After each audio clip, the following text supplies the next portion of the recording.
Regardez. Regardez! La dame que vous voyez est la marâtre de Prince. Et la voilà en train d'empoisonner le fruit de Prince pour l'éliminer. Le père de Prince et sa mère sont tous décédés dans un accident. Et la dame nommée Maman Mireille est obligée d'épouser le frère de son mari. Elle pense que si Prince meurt, la famille sera obligée de lui partager l'héritage de Monsieur Alain, son mari. Mais comme l'Éternel ne délaisse jamais ceux qui lui appartiennent, il a protégé Prince. Prince se pose des questions à propos des images que sa marâtre lui a montrées quand Mireille est venue lui arracher le fruit. Une dispute éclate entre les deux. Dans n'importe quelle situation, c'est toujours Prince qui est accusé. Et comme il ne veut pas de problème, il commence à frapper à la porte tout en appelant sa marâtre. Il est vraiment énervé, mais impuissant face à la situation.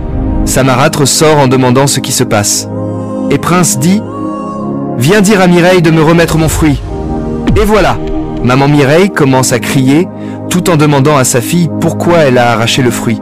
Et Mireille répond « Il ne doit pas s'asseoir sur la chaise de grand-mère, c'est pourquoi je vais manger son fruit. » Sa mère lui dit de ne pas le manger et de le remettre immédiatement, mais elle s'en fiche, elle a mangé le fruit.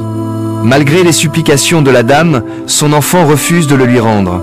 Elle accuse Prince d'avoir donné le fruit à sa fille, mais ce dernier refuse avec colère. Elle propose à sa fille de lui donner tout ce qu'elle veut, y compris à manger des jouets. Mireille dit « Maman, arrête, j'ai déjà mangé, laissez-moi finir. » Mireille court quand sa mère veut l'attraper, mais il n'y arrive pas.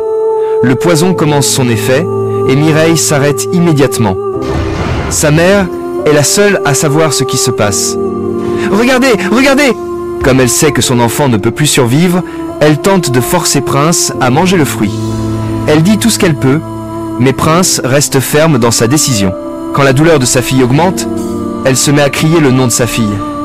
La grand-mère a entendu les cris, puis sort rapidement voir ce qui se passe. Elle demande « Qui t'a donné le fruit ?» Et Prince répond « C'est maman. J'ai demandé avant d'aller le prendre dans la jarre. » La grand-mère réplique « Et qu'est-ce qui s'est passé ?» Prince dit « J'étais assis là quand maman est venue me montrer les anciennes photos de mon père. Elle a aussi versé quelque chose sur mon fruit. Puis Mireille est venue me l'arracher. » La grand-mère demande « Elle l'a mangé ?» Et Prince répond « Oui. » Et voilà. Elle commence à crier le nom de Maman Mireille, l'accusant d'avoir empoisonné Prince. Maman Mireille est foutue. Elle ne peut plus rien dire pour se justifier. Elle ne fait que demander pardon. La grand-mère lui dit qu'elle va retourner chez elle. Puis elle la gronde en disant qu'elle fait aussi partie de la famille. Soudain, un oncle arrive. Il demande ce qui ne va pas avec Mireille.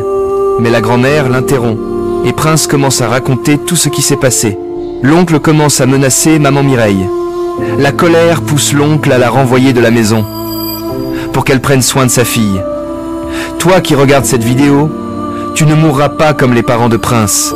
Je te dis que tu ne mourras pas ainsi. Au nom puissant de Jésus-Christ, je rentre dans l'alliance du sang versé pour sauver le monde. Que personne sur cette terre ne puisse lire ton destin, ni celui de tes enfants. Abonnez-vous et donnez un nom de gloire à Dieu dans les commentaires.